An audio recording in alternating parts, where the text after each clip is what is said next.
Assalamualaikum dan selamat sejahtera. Kami dari Kumpulan 6 ingin membentangkan tentang pengembangan alam Melayu.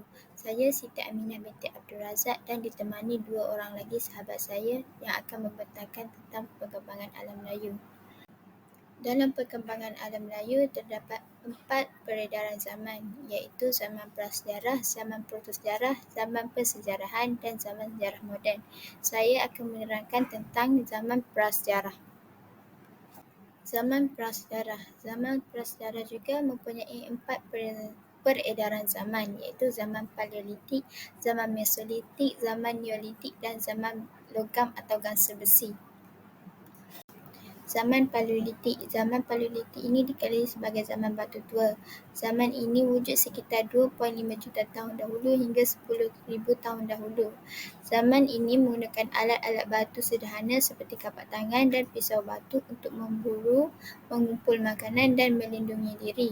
Gaya hidup pada zaman ini adalah hidup secara berkelompok dan bergantung kepada haiwan buruan serta mengumpul makanan alam seperti kayu-kayan, buah-buahan dan sebagainya. Zaman ini dikenali zaman seni persejarahan kerana menghasilkan lukisan di dinding dan patung-patung primitif di gua-gua. Selain itu, kehidupan sosial dalam kelompok kecil menjadi penting bagi mereka untuk bertahan hidup. Mereka berbagi tugas untuk melindungi diri antara satu sama lain agar dapat bertahan hidup. Seterusnya, zaman Mesolitik.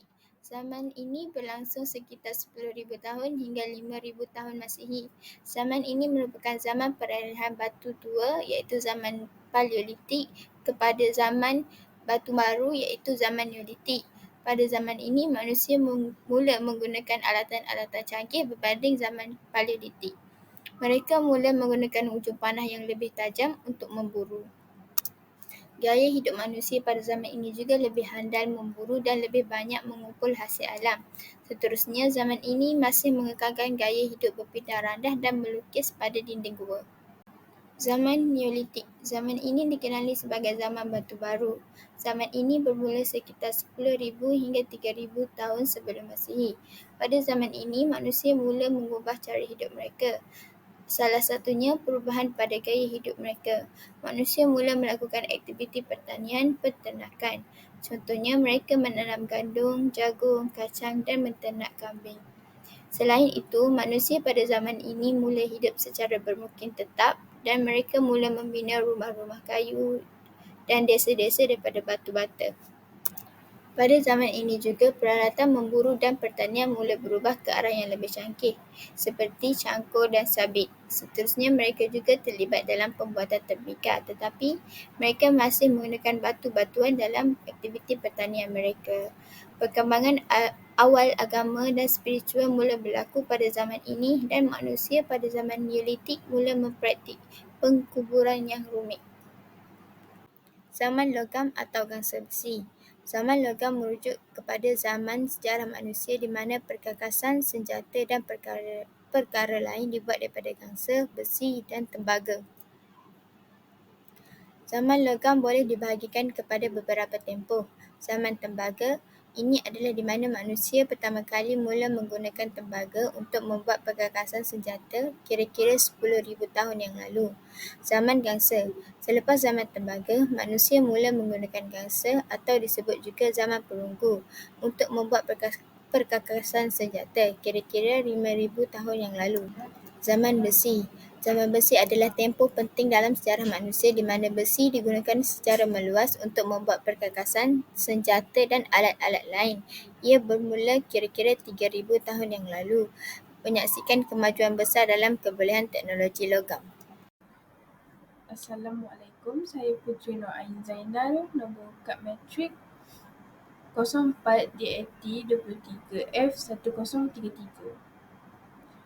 Hari ini saya akan membincangkan tentang perkembangan sejarah alam Melayu. Untuk prasejarah, sejarah alam Melayu, zaman prasejarah merujuk kepada period sejarah sebelum penulisan sejarah tertulis. Di kawasan alam Melayu, perkembangan ini mencakup zaman Paleolitik, Mesolitik dan Neolitik. Pada zaman Paleolitik, manusia prasejarah Melayu hidup sebagai pemburu pengumpul.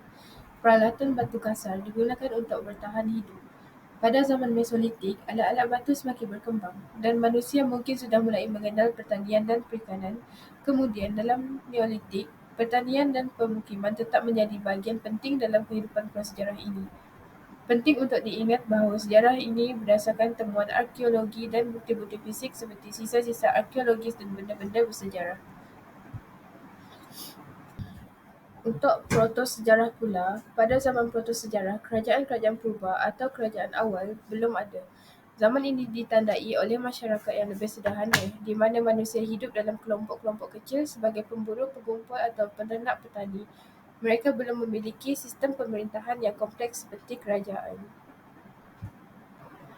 Lokasi yang berlakunya zaman protosejarah ialah di Langkasuka, Kedah Tua, Gangga Negara, Cihtu, Loyeh dan Tantan.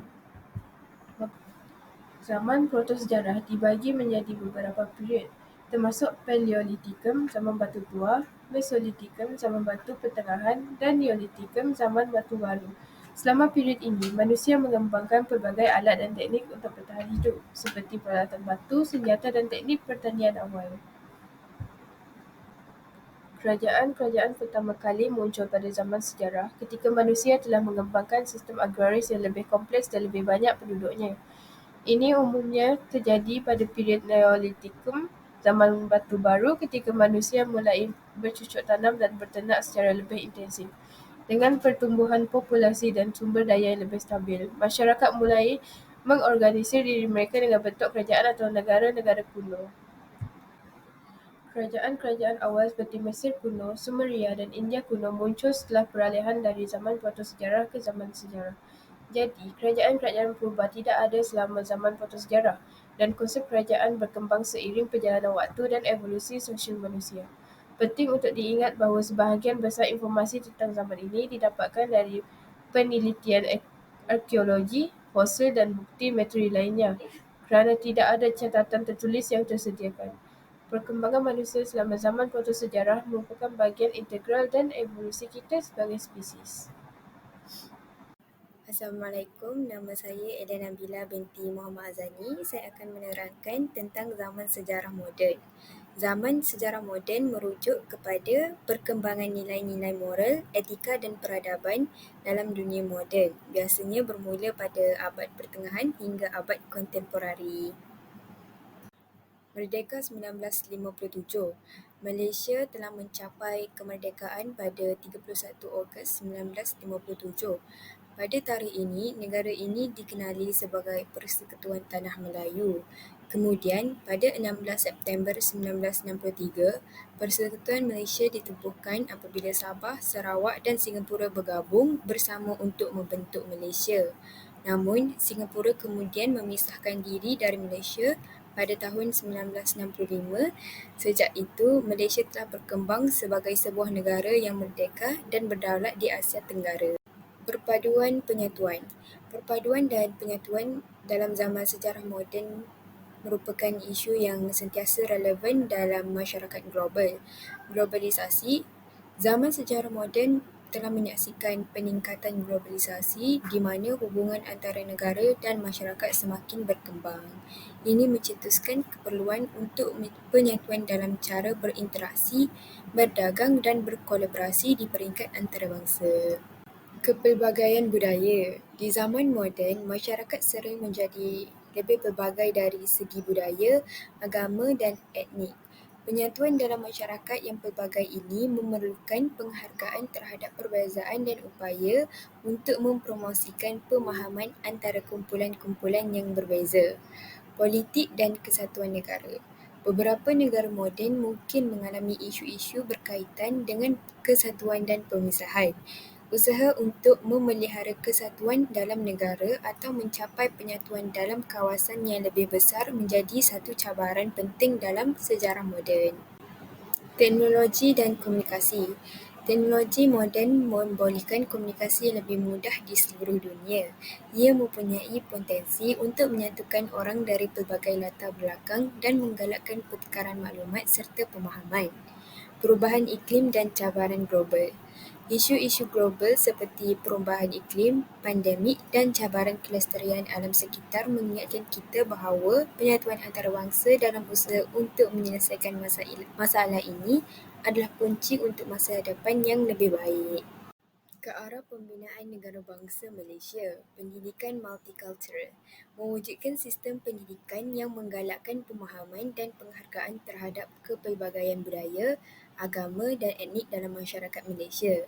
Ini melibatkan pengintegrasian mata pelajaran berkaitan multikulturalisme dalam kurikulum, komunikasi terbuka dan media sosial bertanggungjawab, mewujudkan projek-projek sosial, ekonomi dan budaya melibatkan pelbagai kumpulan dalam masyarakat. Ini boleh merangsang kerjasama dan pemahaman antara kumpulan yang berbeza. Projek bersama memupuk projek-projek sosial, ekonomi dan budaya yang melibatkan pelbagai kumpulan dalam masyarakat. Ini boleh merangsang kerjasama dan pemahaman antara kumpulan yang berbeza. Memperingati sejarah bersama, merayakan peristiwa bersejarah dan nilai-nilai yang menjadi asas Malaysia sebagai negara bangsa. Ini memupuk perasaan identiti nasional yang berbeza. Zaman sejarah moden adalah zaman yang penuh perubahan yang penting dalam pelbagai bidang dan ia terus berkembang seiring peristiwa-peristiwa baru dan perkembangan teknologi yang terus berlaku. Etika dan peradaban yang kuat memandang nilai-nilai ini sebagai landasan yang penting untuk perkembangan yang berkesan.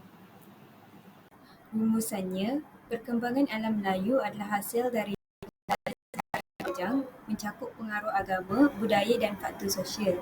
Wilayah ini telah mengalami evolusi yang kaya dalam etika dan peradaban dengan agama, nilai-nilai tradisional, seni dan modernisasi memainkan peranan penting dalam membentuk identitas dan warisan budayanya.